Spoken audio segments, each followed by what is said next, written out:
আমাৰ মাননীয় প্ৰধানমন্ত্ৰী ডাঙৰীয়া কোকৰাঝাৰলৈ আহিব আৰু কোকৰাঝাৰ অঞ্চলৰ পৰাই কোকৰাঝাৰ BTC-কে আদি কৰি অসমৰো কেইবাটাও প্ৰকল্প ইয়াৰ পৰাই শুভাৰম্ভণি বা শিলান্যাস কৰিব।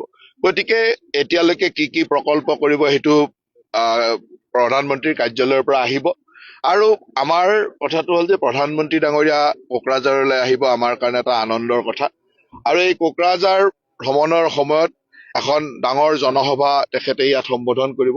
তাৰ প্ৰস্তুতি সম্পৰ্কে আমাৰ BTC-ৰ চিফ ডাঙৰীয়া আৰু আমাৰ মুখ্য সচিব, অসম চৰকাৰৰ মুখ্য সচিব ডাঙৰীয়াৰ উপস্থিতিত আমি ফিল্ডখন চালো, যাতে আমাৰ প্ৰস্তুতি এতিয়াৰ পৰা আৰম্ভ কৰিব পাৰো। আৰু সকলো প্ৰস্তুতি বিভাগীয় বিষয়াসকল আহিছে, তেখেতসকলক দায়িত্ব দিয়া হৈছে, তেখেতসকলে কামখিনি কৰিব। আৰু আমাৰ কাৰণে এটা অত্যন্ত আনন্দৰ খবৰ যে প্ৰধানমন্ত্ৰী ডাঙৰীয়া কোকৰাঝাৰলৈ আহি বহুকেইটা নতুন প্ৰকল্পৰ শুভাৰম্ভণি বা প্ৰকল্পৰ শিলান্যাস কৰিব। গতিকে এয়া আমাৰ কাৰণে এটা গৌৰৱৰ বিষয়।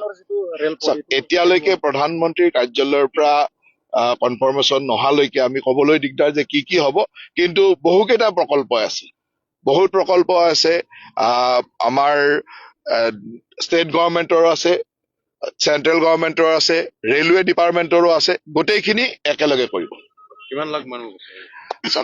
কোকৰাঝাৰতো সাধাৰণতে ইয়াত এনেকুৱা ধৰণৰ সভা কৰিলে মিনিমাম 1.5-2 লাখ মানুহতো হয়েই। গতিকে এইবাৰ উৎসাহ আৰু আছে, সন্মুখত নিৰ্বাচন আছে। মইতো ভাবো যে 1.5-2 লাখ মানুহৰ সমাগম নিশ্চয়কৈ হ'ব। এতিয়াতো এইবিলাক ডেভেলপমেণ্টৰ কাম, উন্নয়নৰ কাম চলি আছে। নিৰ্বাচন আহিলেতো নিৰ্বাচনী ৰণসিঙাৰ দৰে যেনেই লাগে, কিন্তু কথাটো হ'ল যে এয়া চৰকাৰী কাৰ্যসূচী আৰু উন্নয়নৰ বা ডেভেলপমেণ্টৰ কাৰ্যসূচী।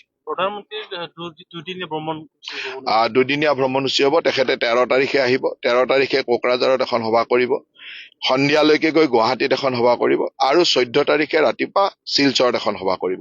গতিকে দুদিনীয়া ভ্ৰমণসূচীলৈ আমাৰ প্ৰধানমন্ত্ৰী ডাঙৰীয়া আহিব। কোকৰাঝাৰ, গুৱাহাটী আৰু শিলচৰ এই তিনিটা ঠাইতে কাৰ্যসূচী হ'ব। এতিয়া কাৰ্যসূচীটোত যি থাকে তেনেকে যি ধৰণৰ শিলান্যাস হ'ব, যি ধৰণৰ শুভাৰম্ভণি হ'ব, তাৰ লগত ৰিলেটেড মানুহখিনি আহিব।